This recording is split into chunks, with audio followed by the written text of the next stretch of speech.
Okay, I think we can start in, Alicia, on the nuts and bolts. I think most of you will know that we are here on the land, which is located on Treaty 20 Mississauga territory and in the traditional territory of the Mississauga and Chippewa nations, home to the Williams Treaties First Nations. EC3 recognizes that the Williams Treaties First Nations have been the stewards and caretakers of these lands for time immemorial, for countless generations, and they continue this work today. We are grateful to be here and have the opportunity to learn more about their knowledge and traditions. EC3 is committed to supporting their work and doing all we can to further efforts at real truth and reconciliation, which includes providing support to Indigenous artists and creating space for their voices and their work to be seen, heard, and respected. And this is a commitment that we take very seriously in all our programs and activities. Okay, thanks. Just going to.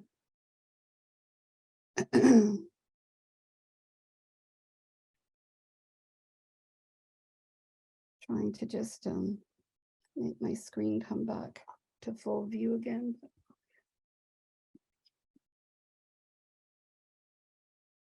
So one of the things that's exciting for us and for artists in the city is that this program has two components.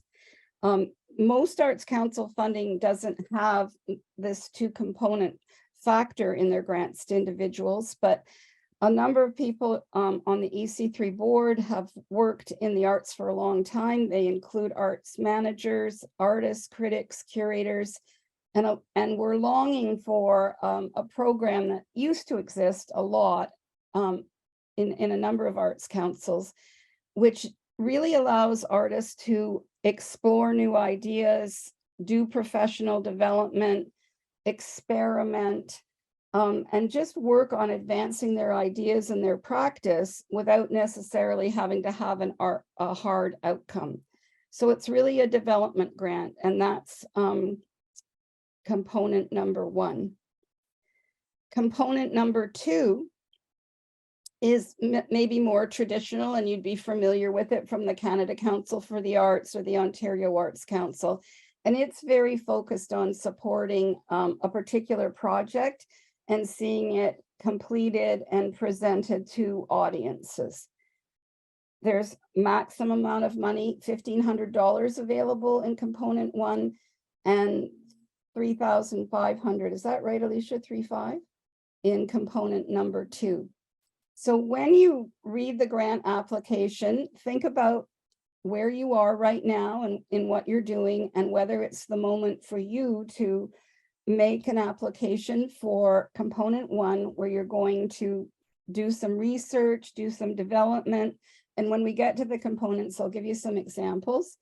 Or whether you're ready to go into production or complete a project that you imagine being presented to the public over the next 2 years.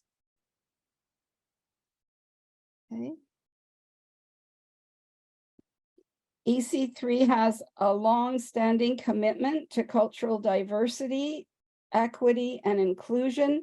A number of organizations these days are using the term IDEA, and that stands for inclusion, diversity, equity, and accessibility. And for us, that means supporting BIPOC communities, queer communities, and also disabled communities and people who are from the deaf or hard of hearing community.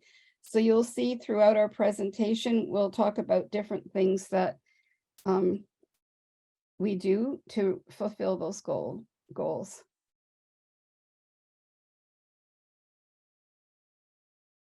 Okay. All of the information that we're providing tonight is available. It'll be available on the website as the recording, but also if you dip into the grant guidelines and application form, you'll see it all there. So don't panic if you miss any one thing. So component one is the development grant that we were talking about.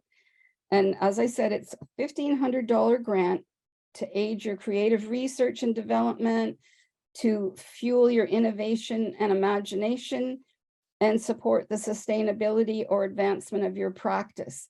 So what does that language mean? We've seen all kinds of interesting applications come in under that component. Some people wanted to take a particular workshop, maybe in Peterborough, maybe out of town, and wanted money to support their travel, to support the fee for taking the workshop, you know, for hotel costs, things like that. But it was a particular opportunity for them to advance something very important in their practice. We've seen people want to go somewhere to undertake research in an archives or at a museum. We've seen applications, successful applications. A good one example would be spoken word artists who wanted to work with an editor in Toronto to bring their spoken word poetry to the page for publication. All of those applications were successful, and all of the artists completed what they wanted to do. You may have been working on an exhibition or a play or a dance project or a piece of music, a concert, and you're partway through, but you need a little bit more time to finish it and get it to a place where you think you could apply to be in a folk festival, apply to be in an exhibition at an artist-run center, but you need more time. So if you want to use the whole $1,500 and say, this is an artist fee that I'm paying myself to buy myself some time to work on my project. So for EC3, it's really important to recognize that most artists have to work a number of jobs as well as undertake their professional practice in the arts. And it can really make a difference if you could not work as many shifts or take some unpaid leave. And this grant could help you do that in order to achieve any of the things that you see in those bullet points there. We've seen a couple of projects where people have been working in one discipline for a long time, are developing an interest in another discipline, and want to take some time to build up their knowledge and expertise in one or other of the other areas, or bring together two practices that they've been doing, but they want to put them together in one project. You can adapt an existing work or develop a brand new approach to your work. Anything that allows you to advance your practice and advance your career. It doesn't have to have a hard outcome in the sense of, if you give me this money, I'm going to finish this project and present it this week. It really is a research and experimentation and development grant. Anybody have questions on component 1 so far? No, we're good. Okay, thanks, Alicia. We could go to the next slide.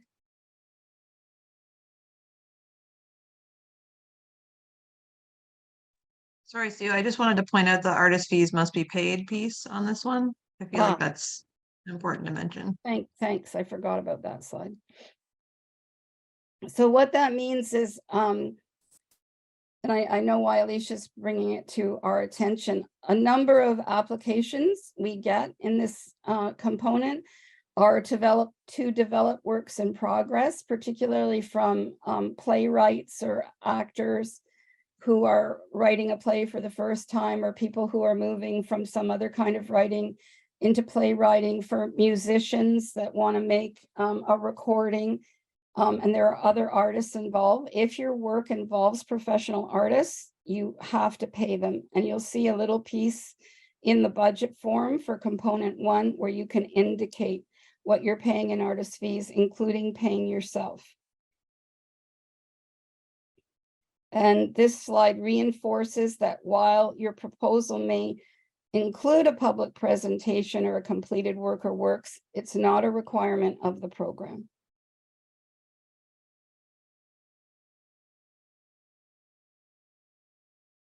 So component 2, as I said, would be quite common in another number of arts councils. This is where you have a project well in hand and you need time, you need equipment, you may need supplies, you may need to pay artists to be involved, but you're trying to get a project that you care about. to the public, to finish it and get it to the public so that audiences can see what you're working on. And you have 2 years to do it. Most people finish within a year. They want to finish within a year, but you have up to 2 years to do it. And all of both these components are for professional artists. It's really important, and we'll go over the definition of professional in a minute. You can work in any discipline or form or combination of disciplines and forms, cross-disciplinary, multidisciplinary, or interdisciplinary practice. If you've taken a cultural studies course, you've probably written an essay about what is the difference between those things. But usually we think of cross-disciplinary as perhaps the arts and biology, for example, artists who are growing plants or fungus or other things in which art manifests itself. Multidisciplinary, bringing a number of forms together within the project, or interdisciplinary, where your entire headspace and imagination is always combining different disciplines. You can apply in contemporary art forms or traditional art forms. So if your practice is, working with embroidery or working with pine needles, birch bark biting, contemporary takes on folk dance, any of those things are eligible. And then there's just a little advisory here for work in film and video. The development stage where you're working on the script and developing the script, but you're at a pre-production point of your project, that comes under component 1. But actual production, where you're asking for money to rent equipment, to pay actors, sound people, lighting, that falls under component 2. Projects can take place in any location within the city or county, including new or established indoor venues, outdoor spaces, mobile activities, broadcast, banners, billboards, and publications. So you're really not restricted to being in a traditional space or having been accepted by a traditional venue, whether it's a theater space or an art gallery, or the library. It can happen anywhere you want it to. It can happen other places besides Peterborough, but like you could apply for a project that you want to take on tour, but there has to be a presentation of the project here in Peterborough. And for virtual projects, the platforms can include any form of social media. We've just put a couple of them here because every day we wake up, we find another virtual platform has been invented. Just be sure if you're using a new virtual platform that you explain well to the jury, and I'll talk about what the jury is shortly, what that new platform is and how it works. So some people might say, well, I'm applying to a production, to do a production. This is a program of grants for individual artists. Is it eligible? So the answer is yes, it's eligible. Lots and lots of arts practices involve more than one artist. It's just really important to remember that you need to retain creative control of the project. Whoever applies has to maintain creative control of the project. That's probably of more interest and concern to people in media arts who are applying for other funding, and some other funders want to take creative control away from them. Or if you're working with a big organization that's accepted your project, you want to make sure that your contract gives you final creative control and say in the project. Again, while many traditional arts funding programs may say that it has to be really the solo artist, we encourage partnerships and collaborations. outside of the arts as well. If you are perhaps working with a women's group or a group for people with a particular kind of disability, barrier, or challenge, a marginalized group, those applications are very welcome. And just reminding you again that artist fees have to be paid. Anybody who's working on your project, we would expect them to get paid.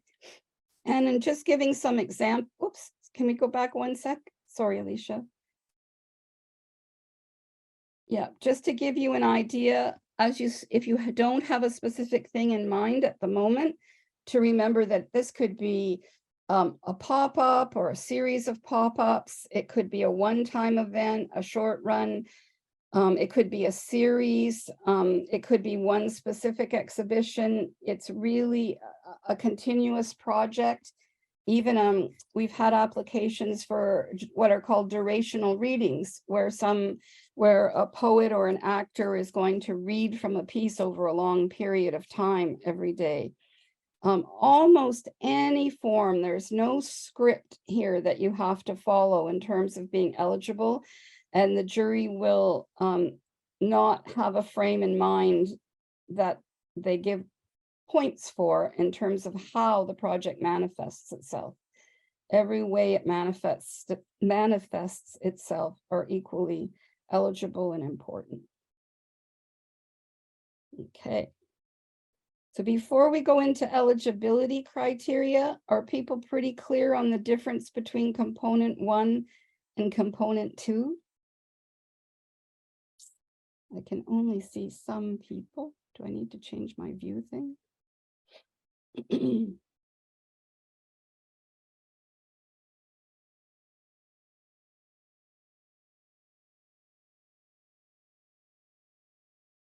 Okay, so I don't see any hands up. The hands up button is down below in reactions. You can always put your hand up and Alicia will watch that so I don't miss you. So there are a standard set of eligibility criteria in the program. So you have to meet these eligibility criteria in order for your application to even go before the jury. You have to be a Canadian citizen, a permanent resident, or, and this is a immigration, it's a legal term, or persons upon whom refugee protection has been conferred and who are legally entitled to work in Ontario. So if you are a new Canadian, someone who's recently here and not everything is in place for you to be a formal Canadian citizen or permanent resident, there is another step or another status that you can have that's official called a person upon whom refugee protection has been conferred. So all of you who meet those criteria are eligible. You have to be a resident of Peterborough City or a county resident, a resident of Peterborough County, including Curve Lake and Hiawatha First Nations. You have to be a professional artist, and we'll talk about that definition in a minute. And you have to be age 18 or over, and you have to have completed and submitted and have had approved all outstanding reports from any previous EC3 grants. And that's a really important one. So if you happen to have a previous grant and you haven't handed in your final report yet, please do that before you apply to the program. Student projects are not eligible for this program. So if you are currently an art student in particular, and are partway through your studies, if you have a project that you're working on as part of your studies, that project is not eligible. You have to have work in hand that you made outside of school, and you have to have completed your formal training. So here's a critical one that we get asked a lot because it is challenging to define who is a professional artist or an arts professional. So we take a look at the same things many other arts councils do. Have you developed skills through training or practice? And that could be through a formal program at an art college or in a university fine arts program or a cultural studies program or a writing program, or it could be because you've taken a lot of workshops at a film co-op or at the Art School of Peterborough. But you have completed, you could have studied with an elder, you have completed some kind of formal training and can demonstrate that you've developed skills and knowledge and experience through that training. You have to have had a history of public presentation or publication for at least 1 year. So part of being a professional artist is that you've made proposals to be part of a theater program, to create a dance piece for a series, to be in an exhibition, whether it's a juried exhibition or where you've been invited to present your work by an art gallery, whether you've been published by an independent publisher, whether or not you've produced chapbooks, had them out in the public at zine fairs or other things. But you have definitely been engaged with the public and presenting your work to the public, and you can demonstrate that you're serious about that public engagement and that that public, however it is in your practice, knows your work and cares about your work. You have to be actively seeking payment for your work and actively practicing your art. So how does that become real? I try to think of it this way. Lots and lots of people love to paint landscapes when they're at their cottage in the summer. Lots of people keep journals. There's a big step from doing that to creating work for a specific public event or for an organization or some sort of public presentation for your work. It doesn't mean that you make all your living from being an artist, because that's very rare in Canada and pretty much everywhere else in the world. It doesn't mean you've had to have a grant before, but you have actively sought payment for your work and hopefully received it, and that you're very active in your practice. You make work all the time. You are involved in other events and series and places in the arts, that you're always working on developing your practice, whatever it is. Short breaks in artistic work history are completely acceptable. So a number of people will take a break from their artistic practice for any number of reasons: health, finances, family circumstances, just getting fed up with the whole thing, switching to a different discipline or practice. Can see Alicia grinning at me when I say just get fed up with the whole thing. COVID really forced a lot of people to take a break from their arts practice. And we've heard from a lot of people that it's been hard to get back into their art practice because people are tired, isolated, and a lot of people can't afford to stop right now and work on their art. So if you've taken a break for some reason, just explain it to the jury in your application. Any questions on whether or not you think you would qualify as a professional artist? Anybody concerned about that? Okay, I don't see anybody's hands up, so we'll go along. So every time we've done the program, we have a consistent set of questions about eligible and ineligible expenses. The eligible ones are really, you get a good sign and signal about what they are in the budget form. So we thought we'd concentrate on what things are definitely not eligible, and that is primarily capital expenses. So it's not a program designed to enable people to buy equipment. The focus is really on creation and production. So there are some things like computers, printers, and significant technical equipment. If you need those things, eligible expenses would include, for example, buying a membership at Art Space so you can use their tools and equipment, renting equipment.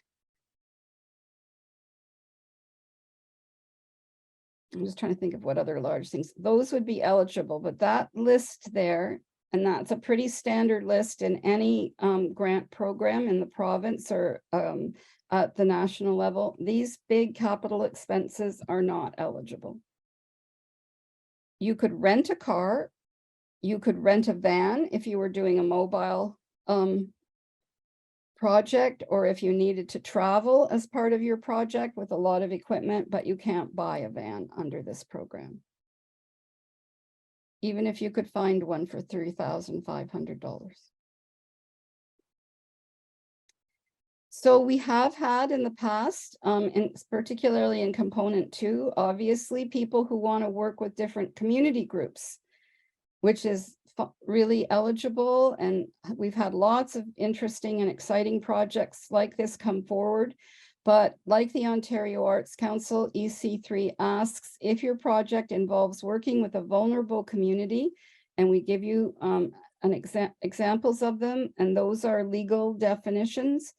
We may require you to complete and do a police vulnerable sector check. I don't know if any of you have done that before. It's not too demanding. It's not very expensive. If you really can't afford it, we'll pay for it. If the jury feels that it's a great project, we'll make sure that that is paid for. The only proviso I'd give to that piece of the application and moving forward, we won't release the check to you until you have a positive and clean check. In our experience, that can take 2 weeks or it can take 3 months. You just never know how long it will take. So if you do get your grant and you are going to be working with the community, keep that in mind in the application form and the timetable, and just in your planning, that that'll be a final step to do. Thanks, Alicia. So you've heard me talk about juries and about peer assessment. So in Canada and most countries in the Western world, and certainly in the so-called Commonwealth, use a system of giving out public money for the arts through a process called peer assessment. And that's used to give out arts grants, grants to social science and humanities researchers, SSHRC, to science and technology professionals. And it means that you being EC3 in this case, bring together a panel of peers. So your grant will be assessed by a jury. That means the decision of the jury is final. EC3 doesn't make changes in grants to individuals. The jury assesses things according to a set of criteria that we'll go over in a minute. And it ranks, it goes through every single evaluation criteria that you see us lay out here, and they make a recommendation. So they go through that process, they rank the organizations, then we tell them how much money is available, and they go through again and make their final decisions. So by peers, we mean active professionals in the arts. So that would be a painter, a writer, a dancer, a choreographer, a composer, a conductor, or if the cohort of applications demands it, we would include a curator, an arts educator, a critic, people like that. But the most important thing to remember is that old notion in the democratic culture that you're being assessed and adjudicated by your peers, by people who are likely to know the discipline that you work in, who are likely to have some expertise in your area of work, who understand on a day-to-day basis what it means to be a professional artist in the current climate. That's what peer assessment is. And in grants for individual artists, it's a jury, and the jury's decision is final. juries typically have between 5 and 7 people on them. And it will include representation not only of skills and knowledge, but of cultural background and experience. So the idea of equity, diversity, inclusion, accessibility, representation of racialized communities, and 2S LGBTQ plus people and their work are all included as we build a jury and get that mix. And Alicia can tell you it's not always easy to make that work out. And we have to also make sure that there's no conflict of interest between people assessing the grants and people who have applied for the grants. Once the jury is in place, we put all of the applications together and send them to the jury in advance. They have to read the project proposal, and they have to do a preliminary ranking of the project proposal based on the criteria, the assessment criteria that you see laid out here. So component 1 assessment criteria are slightly different than component 2. So the jury will be asked to look at the quality and the clarity of what you write about what you want to do. They'll take a look at the artistic merit of the statement of that program or project proposal, and the project's value and impact for the artist's practice. So that's the part that's unique to component 1. Your peers are going to look and say, well, are we really persuaded that this activity will advance their practice, as they've argued that this particular activity would? And then the feasibility of the proposed program of activities is the funding request and what you want to do, and the demonstrated ability of the applicant to carry out the project persuasive. And the support material that you provide is really crucial in that last assessment criteria.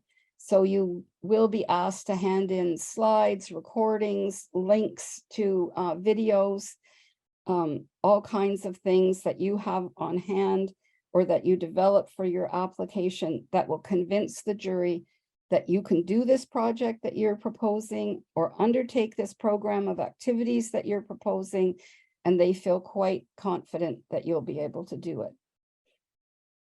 I'm just going to give you a second on program component 1, just to take a look at that and see if you have any questions about what you're going to be evaluated on. Okay, don't see any, so I think we can go to component 2. So component 2, we'll be asking the jury to evaluate all the projects, give them a numerical mark based on the criteria that you see laid out here. The quality and clarity of the artist statement and project description. The artistic merit of the support materials and the program of activities. And the feasibility of the project based on the budget and the demonstrated ability to carry out the project as described. So again, that last one is dependent on their view of your support material and also your resume or your CV. If they look and see that you've never done anything like this before and your budget's a little bit iffy, doesn't quite add up, that could make them be concerned and give you a lower mark in that category.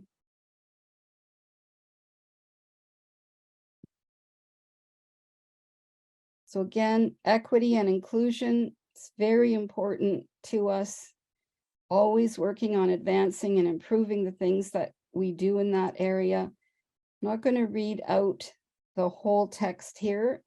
It is available in the program guidelines. And we will seek to have representative people who are knowledgeable on the jury. Victoria raised her hand. Hi, Victoria. Hi, Sue. I just have a question about the budget. So do you want, like when we're filling it out, are we only including the budget items for which we're seeking the grant money, or would you like to see a full budget of the entire project?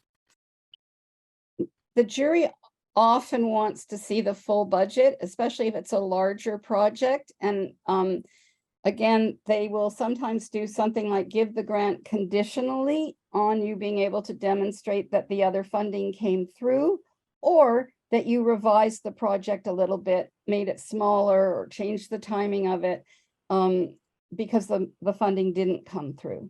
Okay. But that will be included in a letter so that you can get kind of between a rock and a hard place where all the funders are saying, well, not until we know that the other funder's in. So we can give you a letter saying you are in, you're going to get the money as long as the overall revenues are going to be there.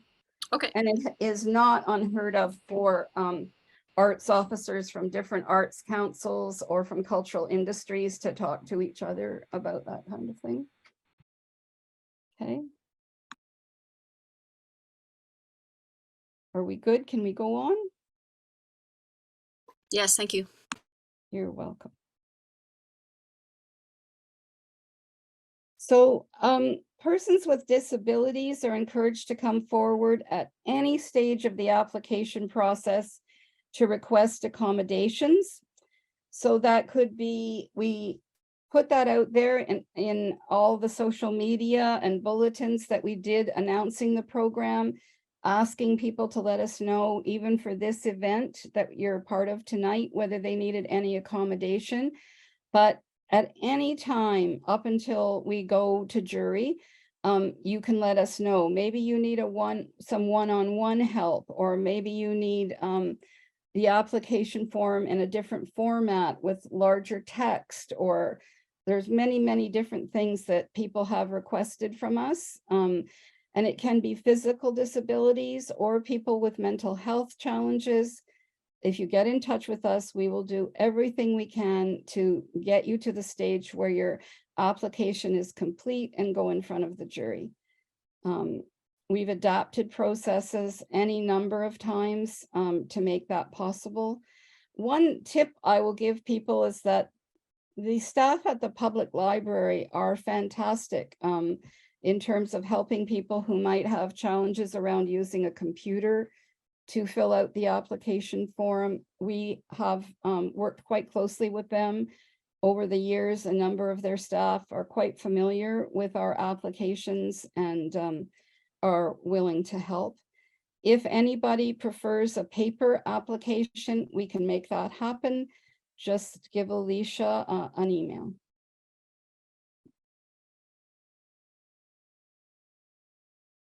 And there's her email, and it will be part of this slideshow, which will be on our website probably by tomorrow afternoon.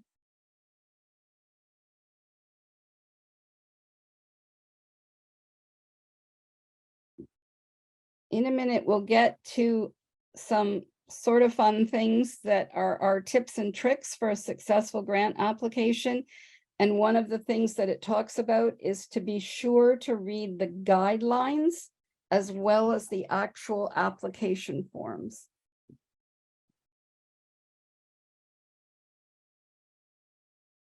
We've moved to using Word this year for our applications, because in the last 2 years, we did have some applicants who had challenges with a fillable PDF. We have tested out the application form on Word, and it seems to be working fine. But if, again, you have any issues, get to Alicia and she'll help.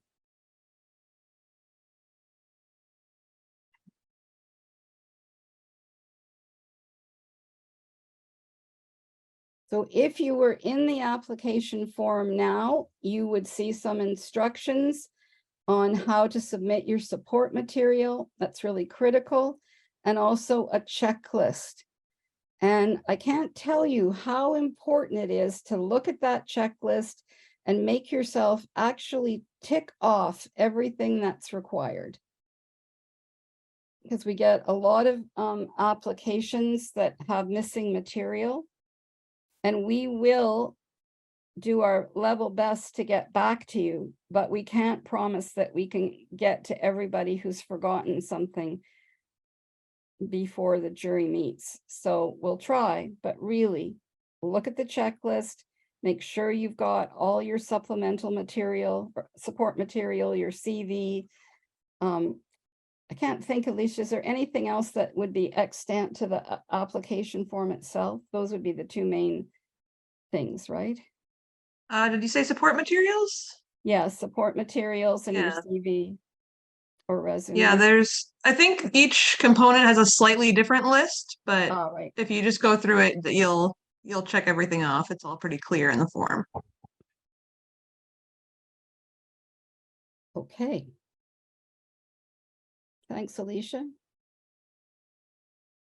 So Alicia's going to Oh. take over here on the application instructions with regard to the support materials, because she's the expert and she's the one that has to see if your support material is going to work.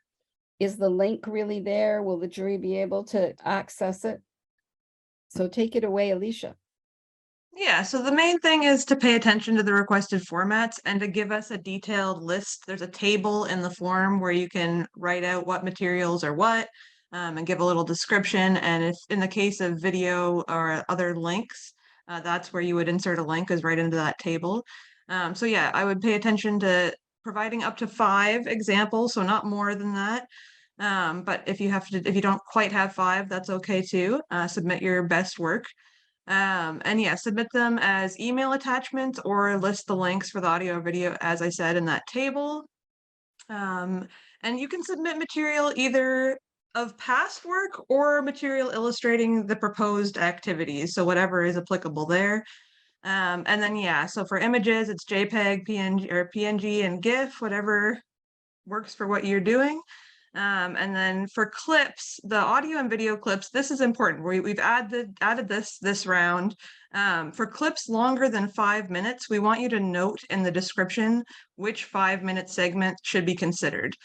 So that's just we've had other applications where people have included like half-hour videos, and we're not going to watch a whole half-hour video. We would love to be able to give you that much attention, but there's just too many applications. So pick that 5-minute segment, mark the like time signature that you want us to start and end at, and put that in the table. And then for any literary work, send as whatever kind of, I would generally send as a PDF if I'm a poet. That way you have a little bit more control about how it appears in the final form. But if you want to send a doc or a docx, that's fine too. And that's pretty much it for support materials, but start early because they do take time and you want to make sure it's the best work. Any questions on support materials? Because this is a really crucial part of the evaluation process. Okay, we're ready to go on. So here in this slide, we're just showing you what is in the checklist in the form. It looks just like this. You could print this off separately, copy and paste it onto a Word document, print it out. Just depends on how you best work.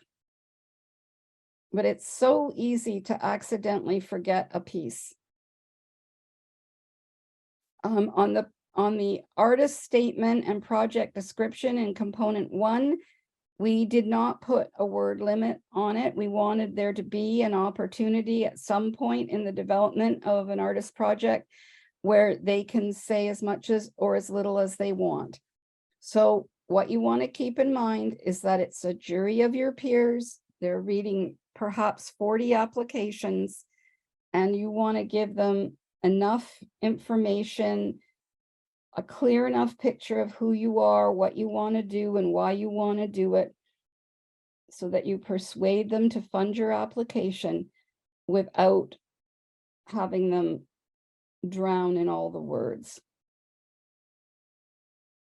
In component 2, we did limit it to 500 words. And that really helps the jury focus in on exactly what you want to do, who you are, what your previous experience is, and why you want this grant.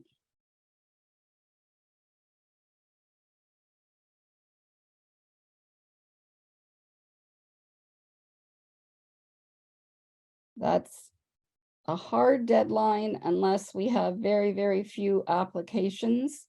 Then we would reach out again and extend the deadline. But you'll get specific notification if that happens.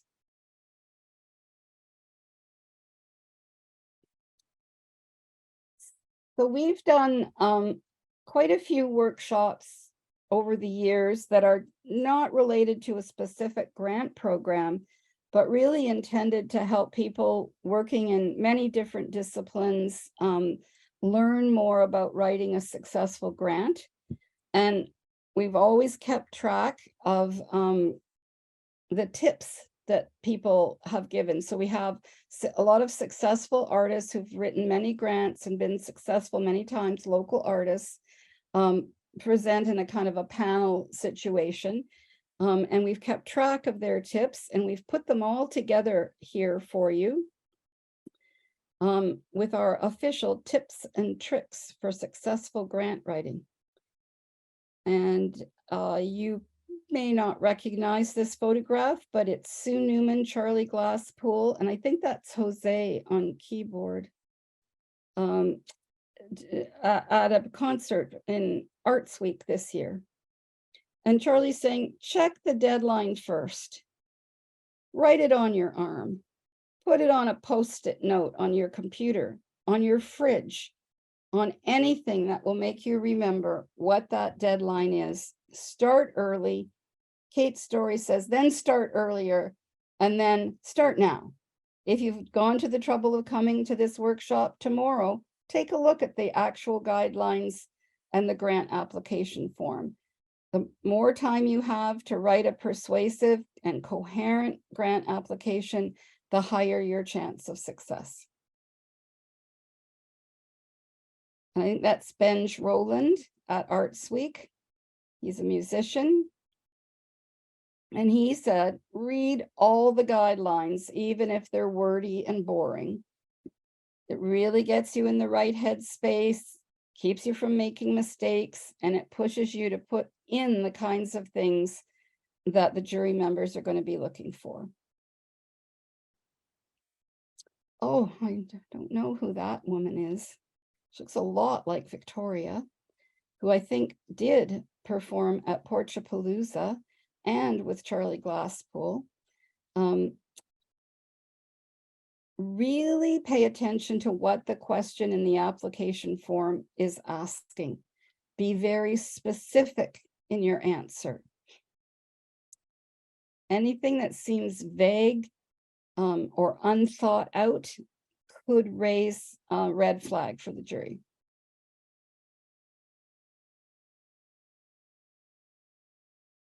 This is Mintu Maria, isn't it? Yes, Mintu Maria James doing dance performance at Arts Week in Peterborough Square. This is another really important tip that I think came from Kate Story, who many of you might know as a writer and theater artist in town. Be prepared to write many drafts, save everything that you write. And I think Kate is also responsible for the tip, which is to print off at least one copy of your application and do an edit on paper before you do your very final one. There are things that your eye sees on paper that it just doesn't seem to see always only on screen. That's Naomi Duval in Dark Eyes at Arts Week. Even though this is a Word document and it won't cut you off, we will cut you if you go over the word count in your draft. So pay attention. That's something else that requires some editorial finesse and can sometimes best be done by having a friend or colleague look at your application form or taking a look at it on paper to edit. And I think that's one of Cassandra's tree pieces. Yeah, from Lookout during Arts Week. Be clear and concise, avoid jargon and art speak. So I've been in the field for a really long time. I've, been involved in over 150 juries, either as a member or put the jury together and facilitate it. And sometimes I think that people think that the peers will be impressed by theoretical language or, using the latest cool term or, bracketing system. Remember when everybody was putting in front of everything? Reimagine, rethink. They're not. They really like, in my experience, juries clear, concise, authentic language. That's what you're looking to do. I think that's Lester's piece from Lookout at Arts Week. Yes, it is. Don't be shy to get help, to get feedback. Absolutely get someone to proofread and double check the checklist with you. Certainly I've given workshops to lots of different communities over the years. I've sometimes brought well-known artists with me to do that. And those really successful artists who have both written successful grant applications and sat on many juries always say things like spelling matters. And artists may think it shouldn't matter. Like, isn't it really what I'm wanting to do and what the project will look like and what my previous projects were like? But when you're reading 40 or 50 applications, one that has a lot of spelling mistakes or grammar mistakes or text is slipping or sliding, it will influence the jury according to these folks, even if they don't necessarily mean it to. So really get someone to help you. Try not to be afraid of the budget. A lot of people know that their strength is in making and creating their work, and they're concerned about their budget. Again, you can contact Alicia, send her a trial of the budget. You could ask a friend, particularly people involved with different organizations in town, to give you some help if you need help. Be precise. As your math teacher said, show your work. So if you are paying fees to 8 artists and it's $300 each, or if you're paying every artist something per day and it's this many days, put all those numbers in brackets and then show the jury your final number. Don't ask them to do the multiplication for you. Is that, that's construction, guys. But I'm not 100% sure if that's Nicole or not. I'm Nicole Malbuff. Don't pad your budget. One of the things that's interesting about peer assessment and peer juries is that you can't really fool your peers. They'll know if you're padding your budget or you haven't really researched the costs of something. Don't make false claims or promises. Don't underestimate the time resource requirements that you're going to actually have, and document your need. Like if you've checked with 3 different places about how much it will cost to rent sound equipment, indicate that in the budget.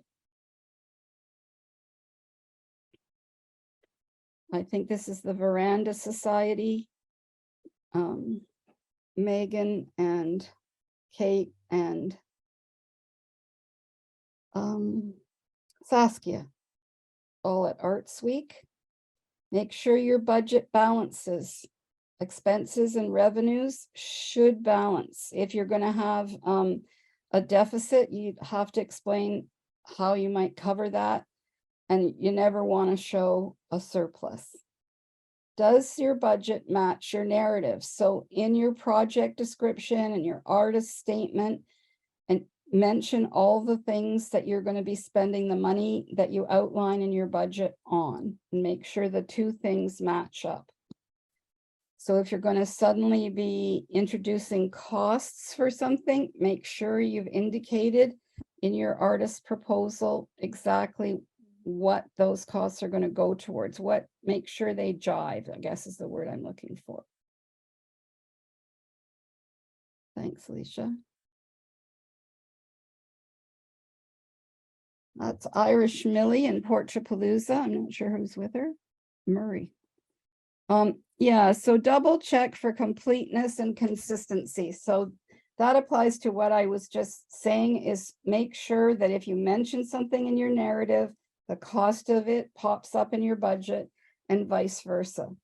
If you say in one part of the project description that it's going to happen at a certain time or take a certain length of time to be realized and produced, make sure that that's clear in your budget, your timeline, anything like that.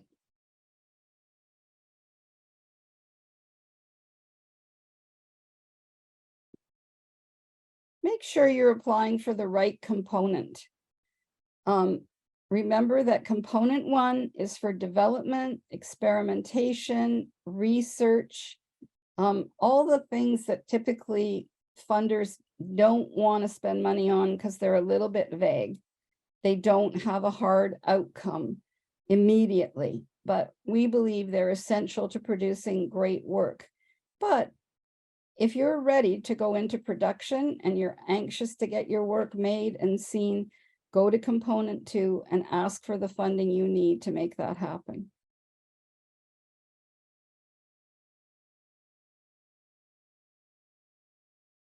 So that's everything we have to say. Do you have any questions, concerns, hesitations? Sue, Annie I just have a raised her question. hand. Oh, sorry. Go ahead. Was that Victoria? Yeah, I have a question. I think I overspoke someone, sorry. Just on the budget, you said that we need to be showing a balanced budget. If it's a show that's being publicly presented with ticket sales, are we supposed to be estimating that? And Mm-hmm. okay. Yeah, you should estimate it. And then usually when I've been at the applicant end of things, I put an asterisk and then you can put down on what basis are you estimating it? So I think theater companies typically estimate box office at 50% of their capacity. If you're going above that, you just need to say why. Maybe because you've presented there before or you've done a similar event and your box office was 75% of capacity. Just give the jury an idea of why you think you'll have that many people at that price contributing to your revenue. Okay. And then Annie has a question next. Yeah, what do you base an artist fee on? How do you calculate that? I mean, obviously, I couldn't use a Carfax fee for a project that I would work on. I mean, unless it was a major exhibition at a major gallery or something, it just isn't realistic. So I just wondered how would you figure something like that? It's not going to be an hourly wage. It would, impossible to pay myself an hourly wage and not completely blow through the whole budget. So I think a little bit, Annie, it depends on what component. So I just want to make clear that in component 1, if you asked for $1,500, all of the total amount available in the program, and you said, I want that money as an artist fee to myself, that's fine. That's all that's available in the program. And if you think that, and then you can just indicate in your proposal that you're hoping that will buy you X amount of time. Because for everybody, that's going to be different. For some people, it might buy them a couple of weeks. For some people, they might be combining that money with doing some shifts or with some other grant revenue, and it would buy them more time. If it's more in component 2, where you could be bringing in other artists, then we do suggest to you that you look at Carfax fees, you look at the writers union. You're not going to be able to pay equity or ACTRA fees, but look at where they are and then talk to your participants. I think you can also talk to experienced professionals in the area. I mean, Annie, you're someone who works in so many different disciplines, but if you're applying for, writing and you want to workshop the piece of writing, talk to some people who've been participating in workshops. If it's an hour-long workshop, what's reasonable? I think that key component here is the principle that with in the grant money available that artists are getting paid.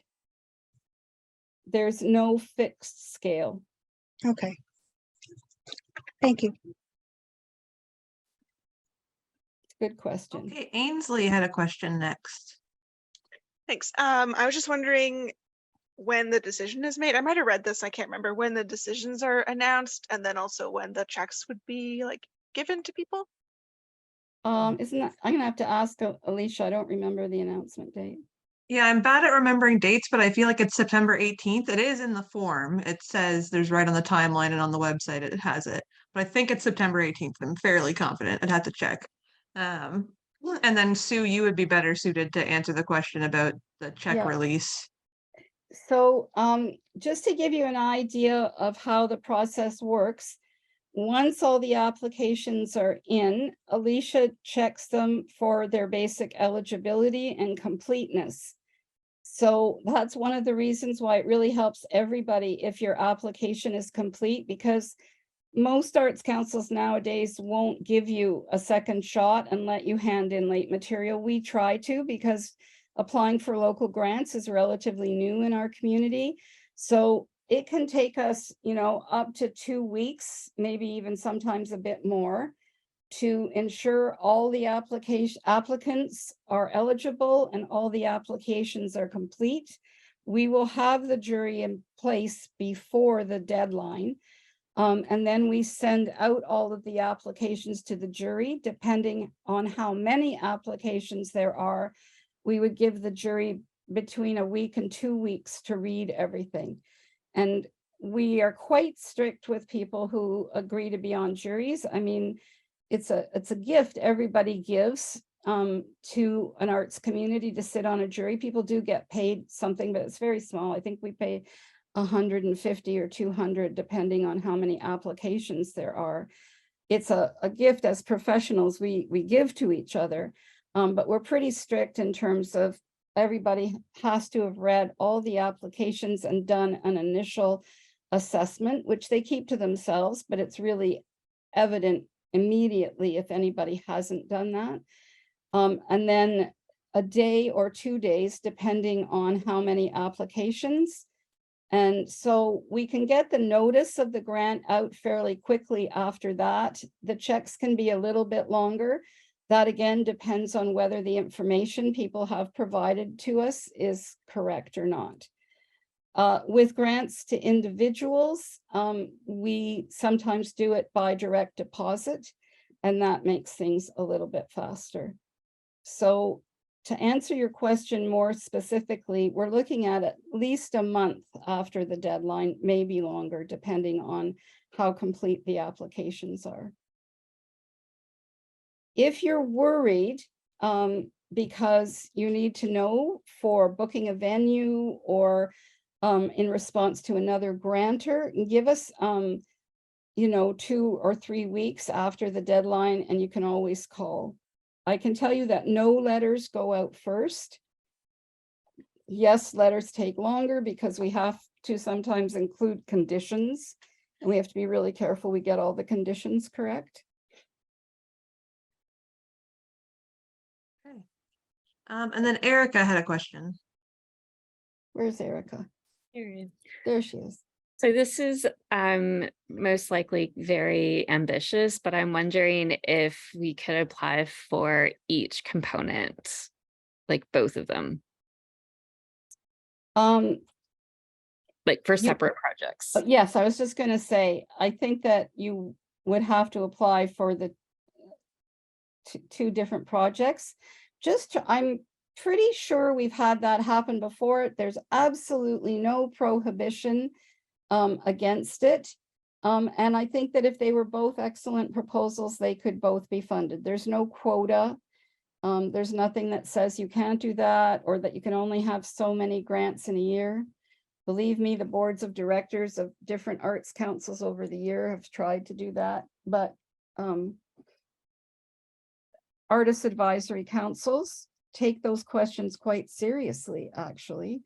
And I've only ever heard that people should be allowed to do it, but it would have to be for 2 separate projects. Great, fair enough. Great, thank you. There is no quota of men, quota of women, nothing like that, but we do put together a balanced jury. And, you know, over the last, 30 years, as arts councils have become more open and more accessible, it certainly makes a difference if you have a very diverse and well-balanced jury in terms of the outcomes, in terms of who gets money and for what kinds of things. That was it for questions so far, unless someone else has one now. Okie dokie. So all of this is available on the website, the guidelines, the forms, this workshop. And I'm just going to say, don't be shy to call me. I do way better on the phone than, I'm not like normal people, than on email. I mean, I will answer them, but you'll get more of me if you call. And or Alicia, we're here to help you be successful. We want as many applications as we can coming in. We want them to be robust, and we want to have great outcomes for everybody. I can tell you that in the last 2 rounds of programs, I think we only had one project that didn't get completed. So that was, I don't know, something like 30 projects, maybe more. Last time round, the statistics were a little over, hovering around 50% success rate, which may seem strange to you, but it's a lot higher than most arts councils, which are more around 33%. Anytime you need help, get in touch. We'll do anything we can. Okay. May the force be with you in this heat. Have a great summer. Good luck with your proposals, and we wish you all the best of luck and success. Take care.